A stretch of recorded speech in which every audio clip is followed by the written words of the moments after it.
Hello everyone, welcome to Mediquick online. आज हम अपने पिछले लेक्चर को आगे बढ़ाते हुए बात करने जा रहे हैं गाउट के बारे में। पिछले लेक्चर में हमने प्यूरिन के न्यूक्लियोटाइड्स का फॉर्मेशन और उसका कैटाबॉलिज्म डिटेल में देख लिया था, और एक हमने जनरल आउटलाइन देख ली थी इससे रिलेटेड डिसऑर्डर की, गाउट एंड लेशनियान सिंड्रोम जिसमें कि मेन है। आज हम उन दोनों डिसऑर्डर को डिटेल में देखेंगे। तो हमने पिछले लेक्चर में क्या देखा था कि जब साल्वेज पाथवे से एएमपी और जीएमपी का फॉर्मेशन हो चुका था, ठीक है, और उसके बाद जब उनका कैटाबॉलिज्म हुआ था तो प्यूरिन के न्यूक्लियोटाइड का जो फाइनल प्रोडक्ट बना था वो था यूरिक एसिड। तब मैंने बताया था आपको कि जब बॉडी में यूरिक एसिड की कंसंट्रेशन या उनका अमाउंट जब बढ़ जाता है उस कंडीशन को बोलते हैं हाइपर यूरिसेमिया, ठीक है, उसको बोलते हैं हाइपर यूरिसेमिया। अब देखिए जो जनरल यूरिक एसिड का नॉर्मल रेंज है बॉडी में वो है 3 to 7 mg/dl, ठीक है। और जब बॉडी उसको एक्सक्रीट करती जाती है डेली, तो जो डेली एक्सक्रीशन अमाउंट है वो है 500 to 700 mg/day, ठीक है। अब नॉर्मल कंडीशन में क्या होता है, एट फिजियोलॉजिकल पीएच जब जो यूरिक एसिड होता है वो सेल्फ यूरिक एसिड की ही फॉर्म में नहीं रहता है, वो सोडियम यूरेट के फॉर्म में रहता है, ठीक है। वो आयोनाइज हो जाता है और सोडियम यूरेट के फॉर्म में प्रेजेंट रहता है, ठीक है। अब इसके जब इसका अमाउंट जब बढ़ने लगता है तब उसके क्रिस्टल डिपॉजिट होने लग जाते हैं, वो क्रिस्टल बन जाते हैं। देखो ये क्रिस्टल हैं, देखो ऐसे क्रिस्टल फॉर्मेशन होने लगता है सोडियम यूरेट का, ठीक है।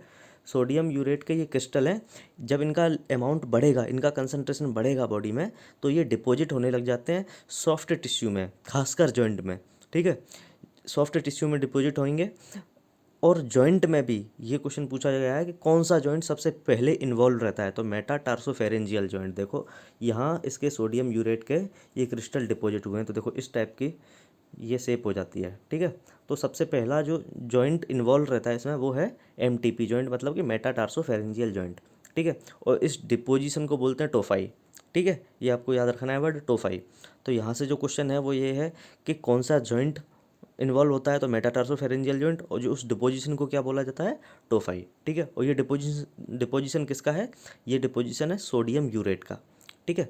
अब ये क्रिस्टल जो है वो किडनी में और यूरेटर में भी डिपॉजिट होने लगते हैं, ठीक है। किडनी और यूरेटर में भी डिपॉजिट होंगे और रिजल्ट इन रीनल डैमेज और स्टोन फॉर्मेशन, ठीक है। अब ये क्या करेंगे, स्टोन का फॉर्मेशन कर लेंगे, ठीक है। अब इसके टाइप्स के बारे में बात करते हैं गाउट के। अब देखिए यूरिक एसिड का जब लेवल बढ़ रहा है उसको बोला गाउट, ठीक है। हाइपर यूरिसेमिया ये इसका करेक्टरिस्टिक फीचर है गाउट का, ठीक है। अब ये या तो अमाउंट बढ़ रहा होगा या फिर ऐसा हो रहा होगा कि उसका जो एलिमिनेशन है बॉडी में से वो कम हो रहा होगा, इसीलिए तो उसका अमाउंट बढ़ रहा है बॉडी में। अगर जितना ज़्यादा बनता उतना ही ज़्यादा निकल जाता तब तो कोई दिक्कत ही नहीं थी, ठीक है। एक तरीके से ये एक तरफ से तो बढ़ रहा है और दूसरी तरफ से उसका जो एलिमिनेशन है वो कम होता जा रहा है। तो इसके प्रोडक्शन का बढ़ना है प्राइमरी गाउट, और उसके एलिमिनेशन का बंद होना या एलिमिनेशन का कम होना वो है सेकेंडरी गाउट, ठीक है। प्राइमरी गाउट और सेकेंडरी गाउट ये इसके दो टाइप हैं गाउट के। अब देखो प्राइमरी गाउट में क्या होता है कि over production of uric acid होगा, सीधी सी बात है, ठीक है। अब ये ओवर प्रोडक्शन जो है वो मेनली 4 टाइप के एंजाइम के एसोसिएशन की वजह से होता है। इसमें 4 टाइप के एंजाइम एसोसिएटेड होते हैं। तो पहला है पीआरपीपी सिंथेटेज। पीआरपीपी का पूरा नाम मैंने आपको पिछले लेक्चर में बताया था, ठीक है, फॉस्फोराइबोसिल पैरोफॉस्फेट, ठीक है। फिर है अगला एंजाइम पीआरपीपी ग्लूटामिल एमिडो ट्रांसफरेज। थर्ड है एचजीपीआरटीएज। और चौथा है ग्लूकोज 6 फॉस्फेटेज। अब होता क्या है, ये स्टार्टिंग के ये दोनों एंजाइम है, ठीक है। ये दोनों एंजाइम क्या करते हैं, ये डीनोवो सिंथेसिस, साल्वेज पाथवे के अलावा मैंने लास्ट लेक्चर में आपको एक डीनोवो सिंथेसिस भी बताई थी, ठीक है। तब मैंने बताया था कि उसमें वो कई सारी रिएक्शन होती हैं, उसमें 12-15 रिएक्शन होती हैं, तो उसमें बीच में एक पीआरपीपी कंपाउंड बनता है। अब क्या होता है कि ये दोनों जो होते हैं ये अपने प्रोडक्ट से एलोस्टेरिकली फीडबैक रेगुलेशन के द्वारा जुड़े रहते हैं। जैसे कि फाइनल प्रोडक्ट बनना है एएमपी और जीएमपी, ठीक है। अगर इनका लेवल बढ़ेगा, जब इनका लेवल बढ़ जाएगा तो ये जो एंजाइम है पीआरपीपी सिंथेटेज और पीआरपीपी ग्लूटामिल एमिडो ट्रांसफरेज, इनका लेवल जब बढ़ने लगेगा तो ये फीडबैक देंगे इसको, तो ये अपने आप को इनहिबिट कर देगा, ठीक है। ये अपने आप को इनहिबिट कर देगा और इनका अमाउंट एएमपी और जीएमपी का अमाउंट अपने आप कम होने लग जाता है। पहले जब लिमिट से ऊपर होने लगेगा तो ये फीडबैक देंगे, फीडबैक देंगे तो वो अपने आप को ये सप्रेस कर लेगा, तो इनका अमाउंट भी नॉर्मल लेवल पे आ जाएगा या कम हो जाएगा। ठीक है, जब ये जो फीडबैक रेगुलेशन है ये इस प्रॉपर्टी का लॉस हो जाता है, ये प्रॉपर्टी नहीं रहेगी, तो क्या होगा कि इनका लेवल बढ़ता जाएगा और ये इसको रेगुलेट नहीं कर पाएंगे, ये इसको सिग्नल नहीं दे पाएंगे कि आप अपने लेवल को आप कम कीजिए जिससे कि इसका लेवल भी कम हो जाए। और जब इनका लेवल बढ़ता जाएगा तो वो उसको इनहिबिट कर नहीं पाएगा एंजाइम पीआरपीपी सिंथेटेज और पीआरपीपी ग्लूटामिल एमिडो ट्रांसफरेज, और इनका लेवल अल्टीमेटली बढ़ने लगता है। और एएमपी या जीएमपी का फाइनल प्रोडक्ट मैंने आपको बताया था यूरिक एसिड होता है। जब एएमपी और जीएमपी का लेवल बढ़ेगा तो सीधी सी बात है यूरिक एसिड का भी लेवल बढ़ेगा। जब इनका अमाउंट ज़्यादा होगा तो इनका कैटाबॉलिज्म भी ज़्यादा होगा, इनका डिस्ट्रक्शन, इनका ब्रेकडाउन भी ज़्यादा होगा, और इनके ब्रेकडाउन से बनना यूरिक एसिड ही है। ठीक है, तो इसीलिए एएमपी और जीएमपी का प्रोडक्शन बढ़ेगा तो यूरिक एसिड का भी लेवल बढ़ेगा। तो इसमें देखो ये अपन डेफिनेशन हमने एकदम मैच कर गए कि over production of uric acid in दो एंजाइम की वजह से इस तरीके से हो रही है। ठीक है, अब थर्ड में क्या होता है, जो HGPRT है ये मैंने पिछले लेक्चर में भी आपको बताया था, और लेस्नियान सिंड्रोम में भी यही होता है। इसमें क्या होगा कि इसकी डेफिशिएंसी होने लगती है। ठीक है, अब इस एंजाइम की डेफिशिएंसी होगी तो ये एंजाइम एक्चुअली करके आ रहा था कि हाइपोजेंथिन और ग्वानिन पे PRPP को लेके आ रहा था, और यही वो कंपाउंड था जो इनको दोनों, जो इनकी दो रिक्वायरमेंट हैं शुगर की और फॉस्फेट की, जो दोनों पूरी कर रहा था और इनको IMP और GMP में कन्वर्ट कर रहा था। अब अगर इनकी ही डेफिशिएंसी हो गई तो सीधी सी बात है PRPP का नॉर्मल अमाउंट जो है, जो अमाउंट है वो नॉर्मल से बढ़ने लगेगा। अभी तक जितना भी PRPP था वो यहाँ यूज हो जा रहा था इस एंजाइम की वजह से, तो वो अपने नॉर्मल लेवल में था। लेकिन अब क्या होगा, अब अगर इसकी डेफिशिएंसी आ गई तो इसका लेवल बढ़ने लगेगा, और अगर ये बढ़ने लगा तो डीनोवो पाथवे के द्वारा, डीनोवो सिंथेसिस के द्वारा ये अल्टीमेटली किस में कन्वर्ट होगा, AMP और GMP में। ठीक है, वही AMP और GMP में कन्वर्ट होगा, और AMP GMP का लेवल बढ़ेगा तो डेफिनेटली यूरिक एसिड का लेवल तो बढ़ेगा ही। यूरिक एसिड मतलब का लेवल बढ़ना मतलब कि हाइपर यूरिसेमिया, दैट इज गाउट। ठीक है, तो ये तीन एंजाइम हमने देख लिए हैं, ये दोनों और ये, इन दोनों का सेम मैकेनिज्म है। इसका ये HGPRT इसकी डेफिशिएंसी हो जाएगी, इसकी डेफिशिएंसी मतलब कि PRPP का लेवल बढ़ने लगेगा और ये कन्वर्ट हो जाएगा AMP GMP में, और AMP GMP फाइनली कैटाबोलाइज होंगे किसमें, यूरिक एसिड में, तो ये हाइपर यूरिसेमिया। अब थर्ड आता है ग्लूकोज 6 फॉस्फेटेज। अब ये डायरेक्टली उसमें इन्वॉल्व नहीं रहता है। अब होता क्या है कि ये क्या करता है, ग्लूकोज 6 फॉस्फेट कंपाउंड को ये ग्लूकोज में कन्वर्ट करता है। ये जो एंजाइम है फॉस्फेटेज, ये फॉस्फेट को ग्लूकोज में कन्वर्ट करता है, ग्लूकोज 6 फॉस्फेट को ग्लूकोज में कन्वर्ट करता है। अब इसकी डेफिशिएंसी हो जाएगी तो क्या होगा, ग्लूकोज में कन्वर्जन तो होगा ही नहीं। ठीक है, ग्लूकोज में कन्वर्जन नहीं होगा तो ग्लूकोज 6 फॉस्फेट का लेवल बढ़ने लगेगा। इसकी डेफिशिएंसी हुई है, इसकी डेफिशिएंसी हुई है मतलब कि इसका ग्लूकोज में कन्वर्जन कम हो गया या बंद हो गया। अब अमाउंट बढ़ेगा किसका, रिएक्टेंट का। रिएक्टेंट कौन था, ग्लूकोज 6 फॉस्फेट। अब ग्लूकोज 6 फॉस्फेट का लेवल बढ़ने लगता है तो क्या होता है कि ये कन्वर्ट होने लगता है HMP शंट पाथवे के द्वारा PRPP, वही PRPP जिसका हमने अभी पिछले दो मैकेनिज्म में देखा था। ठीक है, अब ये PRPP बढ़ेगा तो ये क्या करेगा, AMP और GMP का फॉर्मेशन करेगा। ठीक है, अब AMP GMP का फॉर्मेशन हुआ और जब ये कैटाबोलाइज होंगे तो ये किसका फॉर्मेशन करेंगे, यूरिक एसिड का। और यूरिक एसिड का लेवल बढ़ना ही तो हाइपर यूरिसेमिया है, मतलब कि वही तो गाउट है। ठीक है, तो हमने प्राइमरी गाउट में जो 4 प्रकार की मैकेनिज्म इन्वॉल्व हैं, ठीक है, जो 4 एंजाइम इन्वॉल्व हैं, इनमें से इन दो की तो सेम मैकेनिज्म है, इसकी अलग और इसकी अलग। ठीक है, तो टोटल एंजाइम इन्वॉल्व है 4 और मैकेनिज्म है 3। ठीक है, तीनों को हमने देख लिया है। ये स्टार्टिंग के दो क्या करते हैं, ये इनका जो फीडबैक इनिबिशन हो जाता है, ये जब अमाउंट बढ़ने लगता है AMP GMP का, और उसके बढ़े हुए अमाउंट को ये डिटेक्ट नहीं कर पाते हैं और ये फॉर्मेशन करते जाते हैं AMP GMP का, और AMP GMP जितने ज़्यादा बनेंगे यूरिक एसिड उतना ही ज़्यादा बनेगा। ठीक है, सेकंड में क्या हो रहा है कि हाइपोजेंथिन ग्वानिन फॉस्फोराइबोसिल ट्रांसफरेज मतलब कि HGPRTH की डेफिशिएंसी हो रही है तो PRPP का लेवल बढ़ेगा। PRPP बढ़ा मतलब कि AMP GMP बढ़ा, और AMP GMP बढ़ा मतलब कि यूरिक एसिड बढ़ा।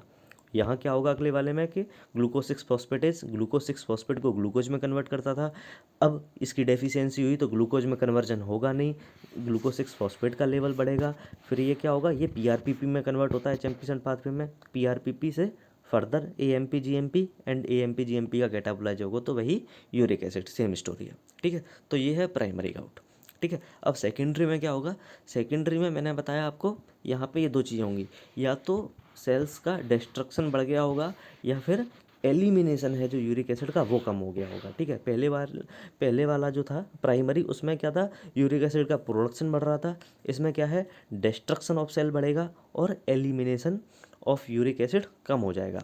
अब डिस्ट्रक्शन सेल क्यों ये कब बढ़ता है, तो जब कुछ ऐसी डिसीज़ हो जाए जैसे कि सोरियासिस है, ठीक है, या फिर ल्यूकेमिया है, ऐसी कंडीशन में क्या होता है कि सेल्स का डिस्ट्रक्शन होने लगता है। ठीक है, ये बढ़ जाता है डिस्ट्रक्शन। ठीक है, और ये इसका एलिमिनेशन कब होगा, तो जब क्रोनिक रीनल डिसीज़ होती है, तो क्रोनिक रीनल डिसीज़ के केस में क्या होता है कि जीएफआर कम हो जाता है, मतलब कि ग्लोमेरुलर फिल्ट्रेशन रेट डिक्रीज हो गई।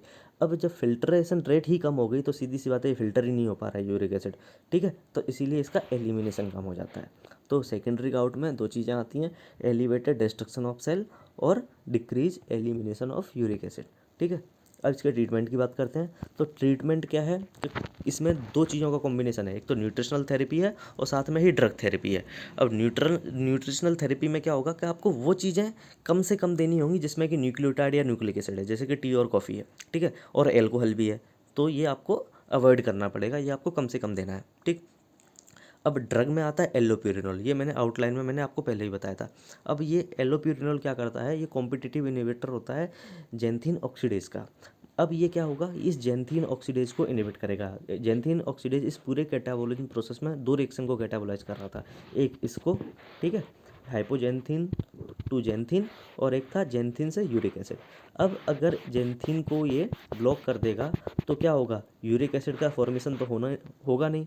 अब इससे जो क्वेश्चन पूछा गया है वो मैं आपको बताता हूँ कि एलोप्यूरिनोल देने से बॉडी में किस सब्सटेंस की मात्रा बढ़ने लगेगी। डेफिनेटली यूरिक एसिड तो कम हो जाएगा, बढ़ेगा क्या, तो बढ़ने में है दो, हाइपोजेंथिन और जेंथिन, क्योंकि मैंने जेंथिन ऑक्सीडेज को ब्लॉक किया है, तो एक तो ये रिएक्शन ब्लॉक हो जाएगी, मतलब कि हाइपोजेंथिन से जेंथिन में कन्वर्जन नहीं हो पाएगा, तो इसका अमाउंट बढ़ेगा। लेकिन जब जो जीएमपी से जो रिएक्शन आ रही थी, यहाँ तो ग्वानेस था, तो यहाँ पहले वाले उस पर तो कोई फ़र्क नहीं पड़ेगा, ये जो इस वाला रिएक्शन को ये बंद करेगा। ठीक है, तो जेंथिन ऑक्सीडेज की वजह से ये वाली रिएक्शन ब्लॉक हो जाएगी, तो यहाँ से जेंथिन का डिपोजिशन होगा।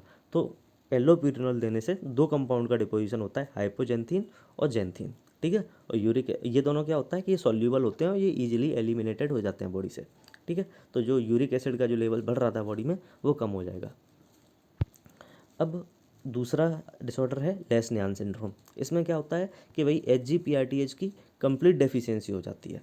ये मैंने आपको भी बताया ही है, HGPRTH क्या कर रहा था, इन दोनों इसको हाइपोजेंथिन और ग्वानिन को IMP और GMP में कन्वर्ट कर रहा था। इसकी डेफिशिएंसी हुई तो PRPP का लेवल बढ़ेगा, और PRPP का लेवल बढ़ा तो AMP GMP में ज़्यादा कन्वर्ट होगा, और AMP GMP यूरिक एसिड में। ठीक है, दैट इज़ हाइपर यूरिसेमिया।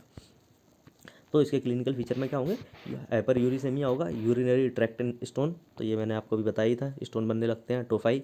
ठीक है, और इसका सबसे इंपॉर्टेंट फीचर है वो है सेल्फ म्यूटिलेशन। इसमें क्या होता है कि जो इंसान होता है, जो पेशेंट है, वो अपनी फिंगर और लिप्स को खुद ही डिस्ट्रॉय करने लगता है, destructive behaviour of biting of finger and lips. ठीक है, ये सब इसका सबसे इंपॉर्टेंट क्लिनिकल फीचर है, सेल्फ म्यूटिलेशन। अब एक थर्ड डिसऑर्डर है वो है इम्यूनोडेफिशिएंसी डिसऑर्डर। इसमें क्या होता है कि जो एडिनोसिन डीएमिनेज, जब मैंने आपको एएमपी जब पढ़ाया था, एएमपी का कैटाबॉलिज्म, तब देखो यहाँ एडिनोसिन पर रिएक्शन कर रहा था, एडिनोसिन डीएमिनेज, ये डीएमिनेशन रिएक्शन हो रही थी, ये एक्स्ट्रा रिएक्शन थी एएमपी केस में, जो कि जीएमपी में नहीं हो रही थी। ठीक है, तो इसमें आयोसिन का फॉर्मेशन हो रहा था। अब इसकी डेफिशिएंसी होने लगती है। ठीक है, और इस डिसऑर्डर को बोलते हैं सीवियर कंबाइंड इम्यूनो डेफिशिएंसी। ठीक है, अब इसमें क्या होगा, जब इसकी डेफिशिएंसी होगी तो एडिनोसिन का लेवल बढ़ने लगता है। ठीक है, एडिनोसिन का मतलब कि इस न्यूक्लियोसाइड का लेवल बढ़ने लगता है, इसका कंसंट्रेशन बढ़ने लगता है। ठीक, अब इसमें क्या होता है, जो बॉडी के बी और टी लिम्फोसाइट हैं वो दोनों ही डिसफंक्शनल हो जाती हैं। ठीक है, तो जब बी और टी लिम्फोसाइट ही डिसफंक्शनल हो जाएंगी तो डेफिनेटली इम्यून